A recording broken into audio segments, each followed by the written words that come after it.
جی بسم اللہ الرحمن الرحیم ایاک نعبد و ایاک نستعین۔ شکریہ جناب اسپیکر، ایک انتہائی اہم ایشو پہ ڈسکشن ہو رہی ہے، مجھ سے پہلے بھائیوں نے بات کی ہے۔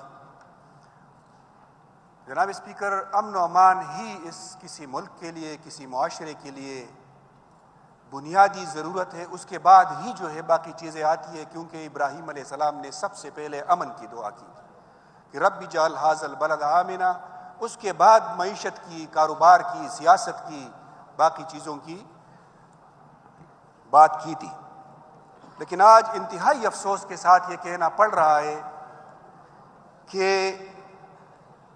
کئی دہائیوں سے ہمارے پختونخوا کے لوگ، ہمارے پاکستانی امن کے لیے ہم ترس رہے ہیں، اور اس کی بنیادی وجہ بھی آج جس طرح ڈاکٹر صاحب نے بات کیا، ہمارے دوسرے بھائیوں نے بات کی، اس کی بنیادی وجہ کیا ہے ہم اس کو دیکھ لیں۔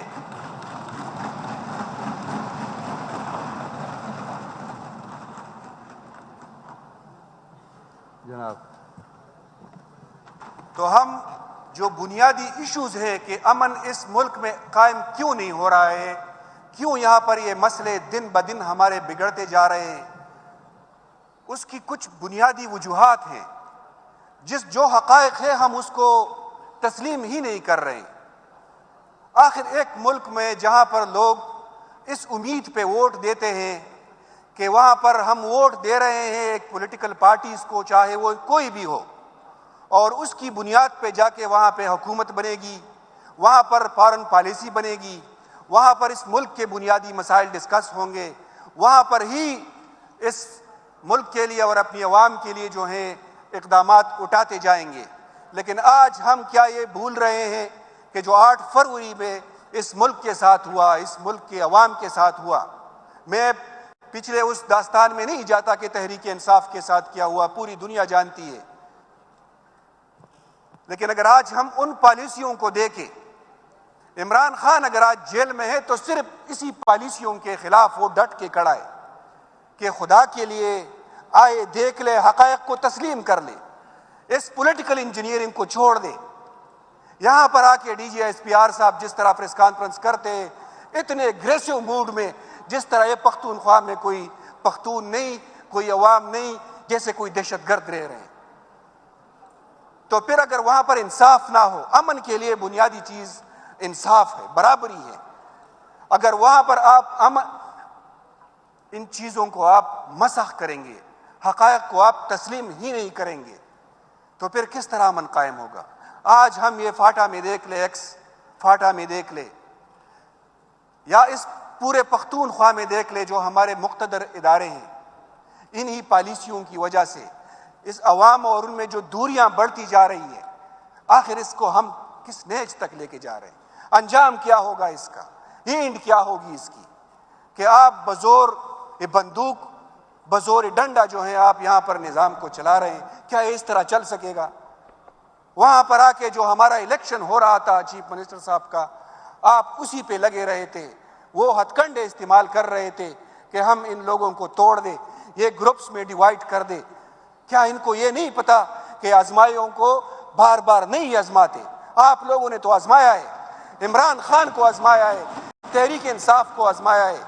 96 میں جب بنیاد رکھی تحریک انصاف کی، عمران خان اسی وقت سے ڈٹ کے کھڑا ہے، بار بار وہ مذاکرات کی بات کر رہا ہے، اس وقت سے لے کے آج تک اپنے موقف پہ 1 انچ پیچھے نہیں ہٹ رہا۔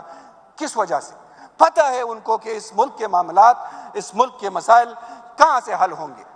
96 میں جب پارٹی کی بنیاد رکھی، 97 میں صرف تھوڑا سا اس پہ وہ نظر ڈال دوں، 96 میں الیکشن ہوتا ہے، کوئی سیٹ تحریک انصاف نہیں جیتتی، لیکن عمران خان ہار نہیں مانتا۔ 2002 میں الیکشن ہوتے، 1 سیٹ جیتتا ہے میاں والی سے خود ہی اپنا، پھر بھی جو ہے وہ ہار نہیں مانتا۔ 2008 میں بائیکاٹ کرتا ہے، 2013 میں پختونخوا کے پختونوں نے اس کو ووٹ دیا اور یہاں پر پہلی بار تحریک انصاف کی حکومت بنی۔ پھر اسی سے لے کے وہی کنٹینیوٹی جو ہے وہ جاری رہی ابھی تک۔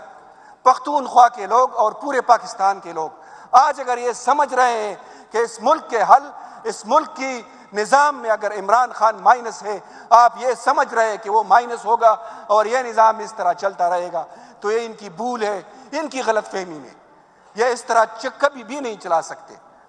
تو ہماری یہی گزارش ہے ان لوگوں سے کہ خدا کے لیے حقائق کو تسلیم کر لے، آ کے بیٹھ لے، اپنی پالیسیوں پہ نظر ثانی کرے۔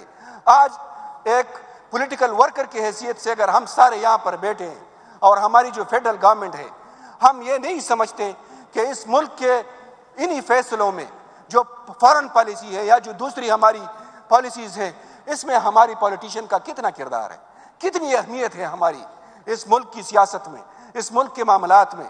کیا یہ صرف پاکستان ہی ہمارے ہمسائے یہاں پر رہتے ہیں؟ یہ 250-300 ممالک جو دنیا میں ہیں اس کے کوئی ہمسائے نہیں ہیں۔ وہ اس طرح جی رہے ہیں ان لوگوں کے ساتھ، اس طرح وہ ٹریٹ کر رہے ہیں اپنے لوگوں کو، اس طرح جو ہے وہ اس ملک کے نظام کو اس طرح چلا رہے ہیں جس طرح ہم چلا رہے ہیں، یا یہ اس طرح چلتا رہے گا؟ میرا نہیں خیال کہ یہ نظام اس طرح آگے چلتا رہے۔ ان لوگوں کو درخواست ہم بار بار یہ کہہ رہے ہیں، بار بار یہ کہہ رہے ہیں کہ خدا کے لیے اپنی پالیسیوں پہ سوچ لیں۔ اس ملک کے اگر نظام کو چلانا ہے تو اس ملک میں حقیقی جمہوریت کو آپ پنپنے دیں۔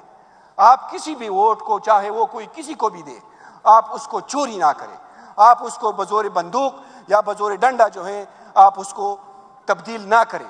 لوگ ووٹ عمران خان کو دیتے ہیں، وزیر اعظم شہباز شریف بنتا ہے اس ملک میں۔ یہ ہماری اس ملک کی حقیقی جمہوریت کا یہ حال ہے آج۔